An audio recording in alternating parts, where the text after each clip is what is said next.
১৩তম আন্তর্জাতিক poultry show. এটি দক্ষিণ এশিয়ার সবচেয়ে বড় পোলট্রি মেলা। বিশ্ব পোলট্রি সায়েন্স অ্যাসোসিয়েশন বাংলাদেশ শাখা ও Bangladesh poultry industry central council এ মেলার আয়োজন করেছে।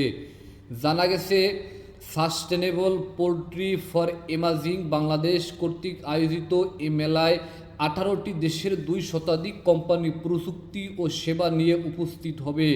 থাকবে 825টি stall, feed mill, hatchery, breeder farm, commercial farm, processing, recycling সহ পোলট্রি শিল্প সংশ্লিষ্ট বিশ্বের সর্বাধিক প্রযুক্তি ও পণ্যের দেখা মিলবে এ মেলায়। সূত্রে জানা যায়, নতুন বিনিয়োগ ও তরুণ উদ্যোক্তা সৃষ্টিতে ডিম ও মুরগির গোশতের চাহিদা পূরণে এ মেলা সহায়ক হবে বলে মনে করছে আয়োজকরা।